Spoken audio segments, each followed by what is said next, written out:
अदा साईं हाँ तूं हिते वेंदी आहे उताक त नाहे पर तुंहिंजी बोई थी अचे अम्मा मां हिते चरी तूं खां थोरो ख़्यालु कजो खुदूअ सां मुंहिंजो छा वो अंग्रेजी में छा चवंदा आहिनि सारी सारी हिन मामले में तुंहिंजो हथ न। अस्सलाम वालेकुम दोस्तों, तव्हांखे चंड ग्रहण जी नेक्स्ट एपिसोड जी पूरी मालूमात तव्हांखे अपडेट्स ॾींदा हलूं। जी हाँ दोस्तों, चंड ग्रहण में हाणे तव्हां ॾिठो त जीअं यूसुफ खे अहसासु थी चुको आहे पंहिंजे पीउ माउ जो।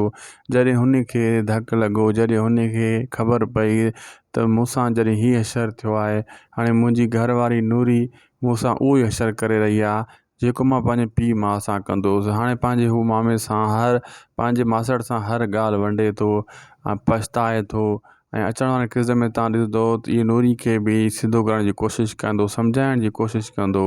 ॿिए तरफ़ त हू पंहिंजी धीउ खे सोजरो सम्झाए थो त तूं सरदार खां मुड़ हिकु पासे कर, इन ड्राइवर खे ड्यूटियूं न वठी ॾे, सुभाणे कंध में असांजी बि पवंदो। इहो सरदार वारे मसइले खां परे रहो, सनम खे सम्झाए थो, लेकिन सनम इन ॻाल्हि खे नथी सम्झे, छाजे करे हू नवाज़ जे पोयां आहे ऐं जेको आहे सरदार, ऐं वरी हू ड्यूटी वठी ॾींदी ज़ाहिर ॻाल्हि SP वटि, त पोइ उन खे को हथु न लाए सघंदो नवाज़ खे।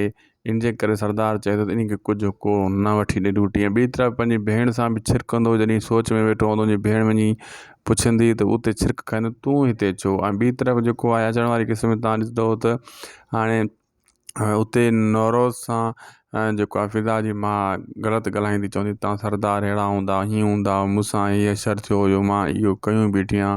मूंखे लॻे थो फिज़ा जी जेको माउ आहे न, इहो साईं सरदार सां पुराणो को जो टाको फिट लॻल आहे, तॾहिं उन को दोखो वग़ैरह ॾिनो हुयो, तंहिंजे करे उन खे उहे ॻाल्हियूं यादि अचनि थियूं।